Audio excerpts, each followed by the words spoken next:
Dee Wallace is an internationally known healer, author, and actress best known for her portrayal of the mother in Steven Spielberg's Academy Award-winning movie, E.T. Dee heard voices as a young girl trying to survive in an alcoholic, dysfunctional home. Retreating into herself for protection, she created a connection with her inner voice and guidance. Dee's specialty is reaching into your energy and extrapolating the information that is blocking you so you can actually create what you say you want. So Dee, you have been on an iconic movie, E.T., and here you are doing an interview today on recovery, and I'm wondering why you took the time to do this, to inspire others. I took the time because I think it's really important to serve. And I have a lot to say about addiction and recovery. I grew up in a household where my father was an alcoholic all his life, in and out of rehab all my life. And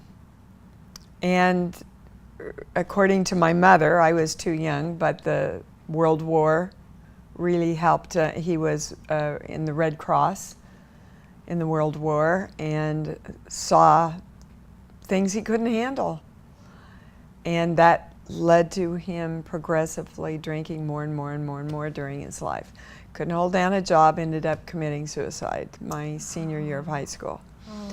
My younger brother, who was very high up in Homeland Security, he was an officer, served his country also, and he got this familial essential tremors, which runs in our family, if you believe that. And from the drinking he got the tremors? No. He got, it's a genetic, but it, Katharine Hepburn had it. Okay, it makes right. you shake. Yes. He couldn't hold a gun, obviously.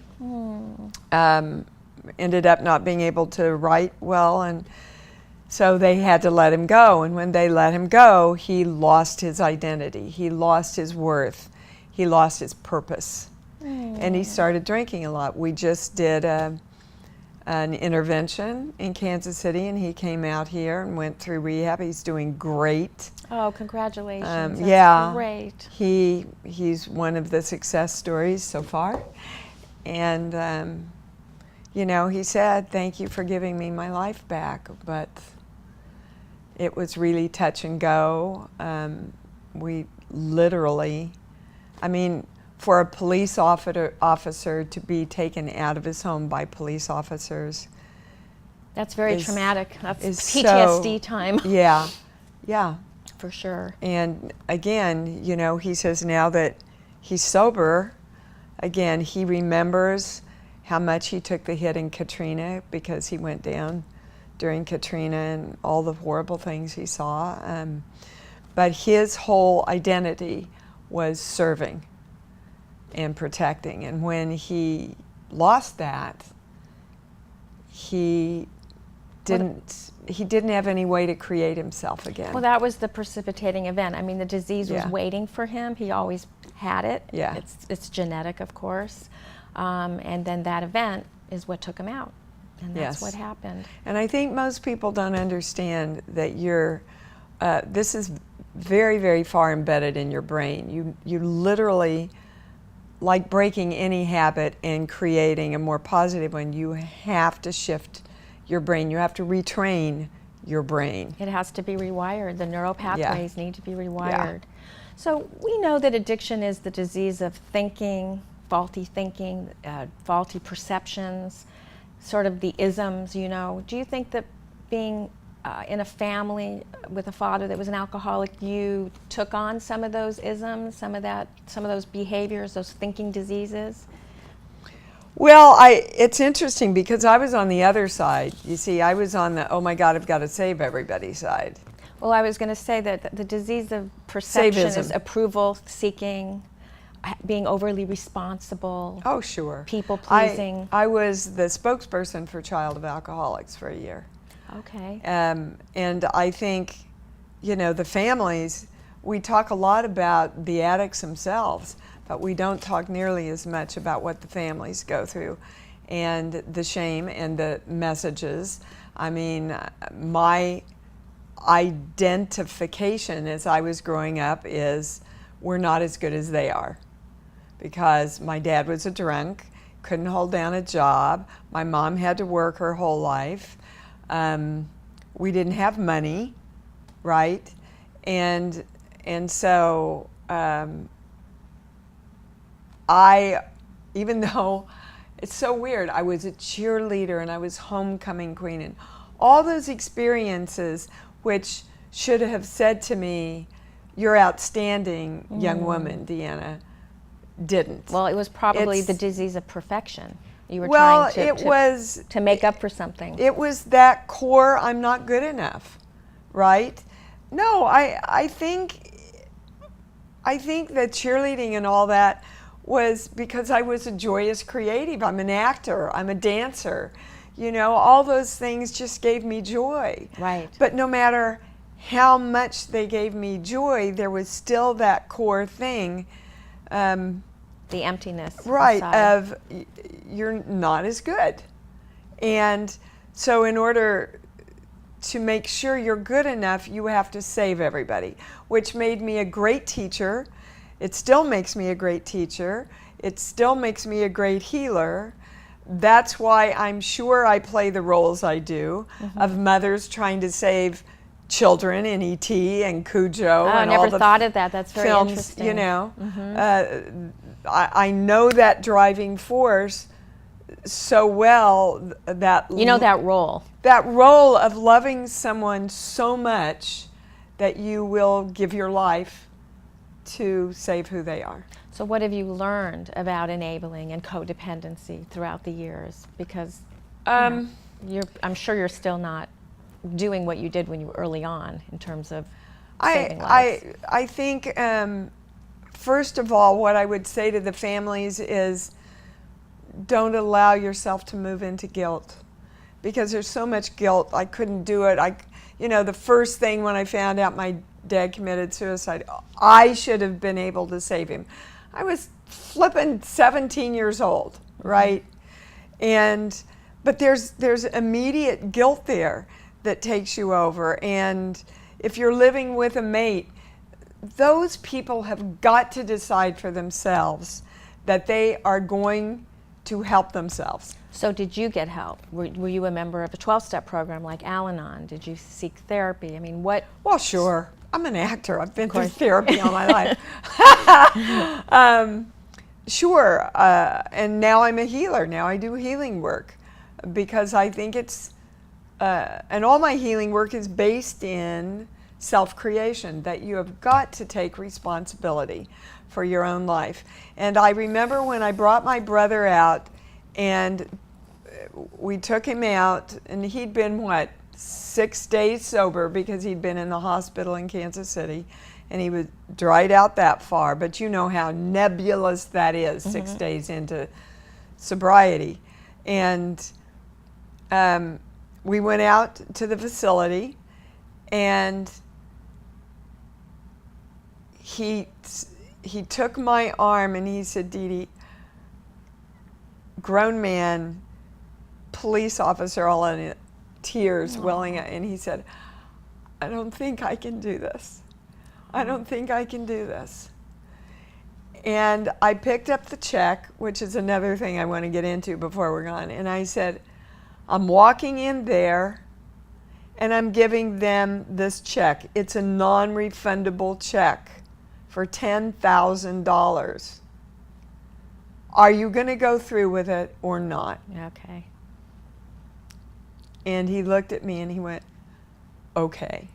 And this is when he first got there, or 6 days in, or? Well, he was in the hospital 5 days in detoxing. Kansas City, Yeah. detoxing. And then I flew him right out here. His Yeah. wife brought him out. He just was scared. He was in He was fear. scared. Look, How long had he been out there?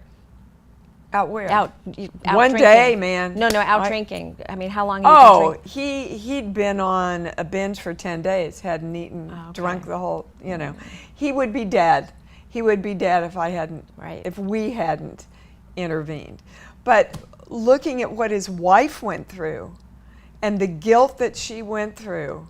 You know, the last thing she said, the last thing he did as they were taking him out on the stretcher is, I hate you. I don't believe you did this to me. Which, of course, now that he's sober, he's going, oh my God, honey. Oh my God, I said that to you. Well, they're Dr. Jekyll and Mr. Hyde. That's not the person Yeah. he is underneath, you know. Never the person they are. Right. Never, That's ever what's so the baffling person about it, right? They is that are. They're two different people. And baffling and frustrating and frightening. Very frightening. You know? But I think, I think people, from my experience with my father and brother, they drank to try and get their control back. But what it ultimately does is it makes you lose control of every choice you have in your life. Exactly. And if there's anything I learned, it's tough love. Tough love works a lot more than guilt. Well, it's or supporting the worry recovery, or- but not enabling the disease. I mean, Yeah, you can't enable them. but you did support And- your brother. You know, you supported his recovery by putting him into a rehab because he asked for help.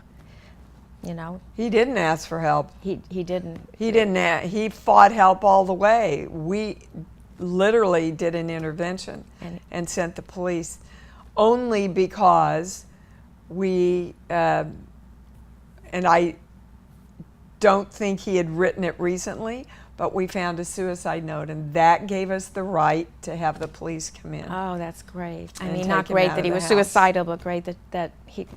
I Look, mean, it all worked of course out. he's suicidal if he's been drinking for 9 days, you know, not coherent, falling down steps. What we say, I mean, jails, institutions, or death. That's the choice when you get Yeah. to that point. Yeah, That's the point. absolutely. That's the choice. What do you think is going on today with so much addiction? Young people, I heroin? think there's no place for them to go, first of all. I think the first basis of addiction is that people are under so much pressure. So these young kids, you know, you can't just do well in school. You've got to do You have to excel. college Yeah. in 8th grade. I mean, it's flippin' ridiculous, the amount of stress everybody is under or puts ourselves under in this world. And so, you know, how many housewives are on Xanax right now and Valium? How about the elderly? We you have an know? epidemic of elderly mixing meds, mixing alcohol with medication. Just trying to get by. We're trying to soothe ourselves because we feel like we don't have choices in this world anymore. And then when we do move into addiction, there is no place to go. I could not believe that a man who had served his country and was a lieutenant colonel in Homeland Security, his insurance would cover 4 days. Well, 4 days is barely enough to even know you're not Right, drinking. it's gotten much worse. It's And gotten the much worse. facility he was in, he said, oh my gosh, Dee, these poor people would come in and they'd just be getting a glimpse of maybe how to hold on, and their insurance would run out. And if, you know, most people, I'm blessed. I'm blessed that I'm doing a series right now, that I had $10,000 laying around, that I could help my brother. But what about the Those people that that can't. there is no place for them to go? Well, we're We have fighting the cause got- at Recovery Today. If people look at last month's, I just want to mention, if they look at last month's issue, we have a number they can call to reach their congressman to make changes, because it's really, it's despicable. It's an epidemic of not caring. And all these shootings, I think, are systemic from all of the mental health problems, a lot of them. Right. You right. know, it's a snowball that's taking over our society. Wow. And we have to get our power back. Individually, as a society, as a country, as a world. Do you think that pop culture, you're in Hollywood, do you think that plays any part in this? Yes, I think it desensitizes people, but so does the news. Mm-hmm. You know, we're always looking for that next thrill. You know, And we also have more instant gratification today. People can, get on their smartphone and they can, people's attention span is just But that's the next point. to nothing. You see, I think we don't get any gratification because we're going outside of ourselves. Let's look at an app. Let's look at the iPad. They have proven already that children are losing the ability to read social signs, read energy, read nuances. They're losing the Right. human ability to read energy. So what are some solutions to healing within? Because that is one of the things that you do. Well, I created this new little teddy bear for children that has 14 very empowering statements in it. Oh. So that they can get a grasp very early on within positive themselves. affirmations. Yes, like I love my body. I am so loved in the world, right? And they say that back to the bear so that it's strong first-person statements that they are starting to claim. I want one for my granddaughter. themselves. Where can we get you that? You got it. Well, my website's IamDeeWallace.com. Is it on there? It's on Okay, the fantastic. home page of it, but I will send you that one. could be for any age, really. I'll carry it around. We have people that are getting it for their Alzheimer's. Yeah, but even parents. ourselves to remind us. I wear bracelets with positive affirmations, but how great just to have a little teddy bear. All the time. And also for young women, 13 and 14, who we know their self-esteem are maybe we need to create one for very addicts. challenged. Although I guess it could work my for an addict. gosh. I think we're onto something, Dee. That's a great idea. think we're onto But this was leading me into, you asked a question Yeah. about where do we start? And I think For healing within. Yeah, I think the first place to start, you can use the word God, you can use the word source, you can use the word universe, wants you to have everything you want. If you don't have everything you want, you're in the way. There's blocks. You're in the way. And we've all got to, because we're all addicted to something. Even if it's worrying, we're addicted to it. Or like you said earlier, we could be addicted to guilt. Yes. We have to go, this isn't working, this doesn't make me happy, this doesn't create less stress in my life. Stress is the major cause, the core cause of every disease we have in the world. So we all have got to move forward and go, I'm taking my power back. I'm taking the power of me back. And the first step is, I know I'm responsible for me. So what thoughts, what belief systems, what BS messages I got when I was little, because our brain's pretty much done by the time we're 7 years old. So what do you think of the idea that someone will say in a meeting, hi, my name is such and such, I am an alcoholic? I don't like it. You don't like I it? don't like it. And I know that the 12-step program has worked for millions and millions and millions of people. And if it works for you, that's what you should keep doing. But I also believe and know as a healer that how we identify ourselves is a direction of our energy, where we focus our energy.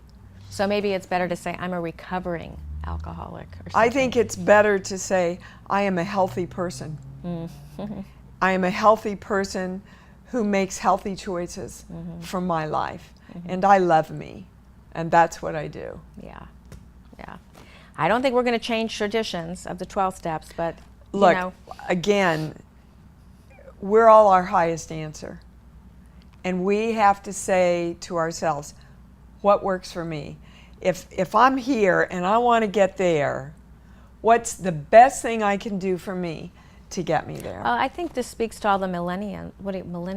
Millennials. I think that there are certain things within the 12 steps that works for some millennials and doesn't work for others. And the other program that Damon really liked, oh my goodness.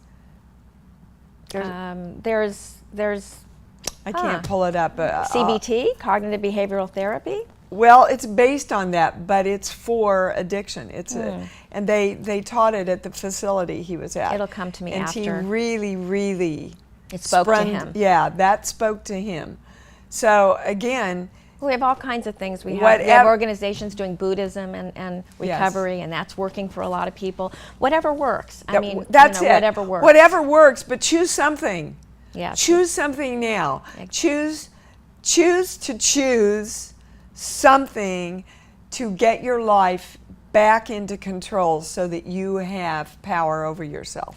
Do you think celebrities have more scrutiny in? Sure. In anything, we have more scrutiny. Right. You know, I mean, every young woman going through adolescence is finding herself and making mistakes. Drew Barrymore, though, you know, she makes a mistake. They blew her up, and I mean, most young women don't get on David Letterman's but she is amazing. stage. She's still sober. I mean, yeah, and boy, did she have a family to recover from, let me tell you. So that's interesting, a family to recover from. Oh, you bet. In a way, that's your story, Dee, is you had a family to recover from. I think we all do, though. I think all of the people who have loved us tried to give us loving messages that were very, very limiting and often demeaning. But they were taught, and their parents were taught, and that's what I think is the truth of sins of the fathers. All the limitations and the incorrect teachings that have been passed down over and over and over and over, like I can give you two off the top of my head from growing up in Kansas. You only need what you need. You never need more than you need. Well, you know what? I do. That's a message of lack. It's certainly not a You message bet of abundance. It's a match. And we're the poor people, so we're better. Right. Well, so then you get out and you do a big blockbuster like E.T. and you start making money and go, and all this is very subconscious, but you go, wait, am I not a good person anymore? Oh. And then when you start making more money, like we were talking about before, you pull back. You find ways to pull yourself back instead of living your potential because there's money involved in it. Yeah, there's abundance for everyone, but you're right, these limiting beliefs keep us stuck and keep us... Like teachers. Why shouldn't teachers make as much as basketball players? Oh, I think that all the time. You know? I think that all the time. But we've got this thing connected with teachers that say, no, they're less, they're serving, so they should make less because they're servants. Yeah, that's a good point. Only our most important commodity. Teachers are the most important. So if there's someone struggling out there that's watching this video right now, an addict or a family member, what might you say to them to help, conquer? Do something now. Do something right now. And the first thing you have to do is make a choice. You have to make the choice. Otherwise, your energy can't move forward behind that choice. I'm going to do this, and I'm going to find out how, and I'm going to take the first steps. I'm going to do this by tomorrow. I'm going to do that by this weekend.